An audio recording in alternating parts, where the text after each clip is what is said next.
It's so dark I had to break out the social media light. But I digress. On today's show, the premiers are going on road trips. More on the industrial carbon pricing, because the more you know, the better choices you can make. And then, I'm going to talk about the election. Specifically, how we got here. First up, road trips. Opposition parties want something concrete from Legault's trip to Germany. Premier Francois Legault has gone to Germany to secure more deals for Quebec.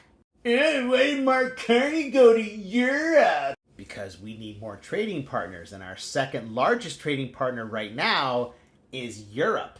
Even Scott Moe. Scott Moe is heading to the UK. It is more important now than ever to diversify our export markets, create new partnerships, and attract investment. Oh, hold that thought, because there's one more premier. Danielle Smith is heading to Florida. What's in Florida? I hear there's a place you can golf in Florida. So while the entirety of Canada and all the premiers are heading off to Europe to make new friends and secure new trade agreements, Danielle Smith is heading to Florida. Canada first. Now, there's a great article from the CBC about the industrial carbon pricing. What's at stake as Canada's industrial carbon pricing rules face political headwinds? What does carbon pricing do? It makes things more expensive. No, that's not what it does.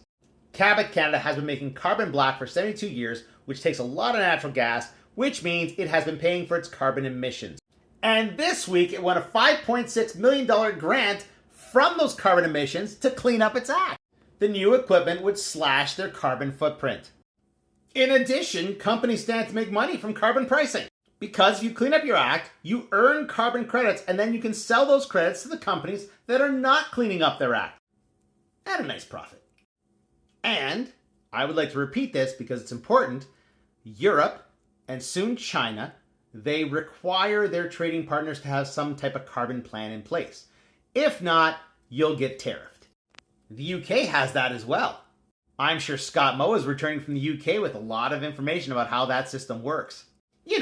Given that he doesn't want to charge industrial carbon pricing anymore. I would love to be a fly on the wall in these discussions. So if it's beneficial for Canada on the whole, if it's beneficial for our industries, if it helps us to increase our productivity, if it helps to increase business investment, if it helps to increase trade, why are we fighting against it? Speaking of fighting against it, an update on the election. More specifically, how we got to where we are right now. Because this is crazy. Now it's funny, up until recently, 338 Canada was considered the only place to be speaking the truth about the polls.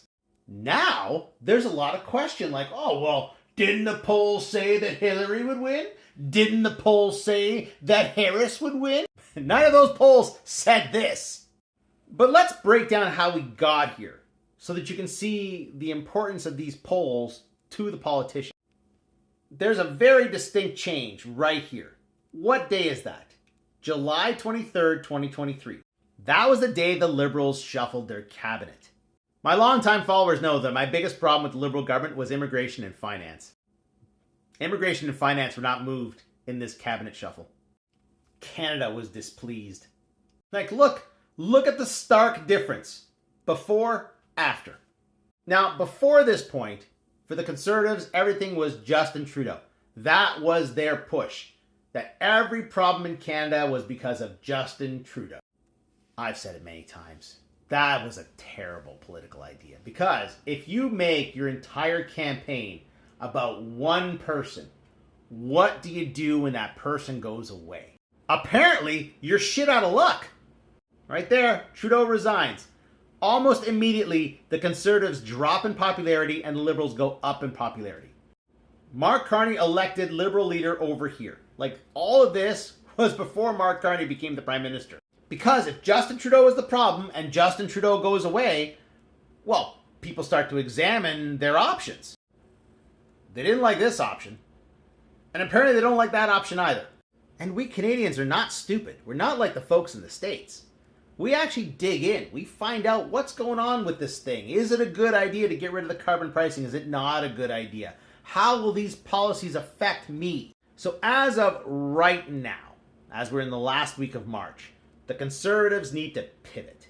They need to have a different message for Canadians if they hope to get a minority government. I think a majority government is too far out of reach. But after so many years of banging the same Trumpy drum, can they change direction and deliver a new, more positive message to Canadians?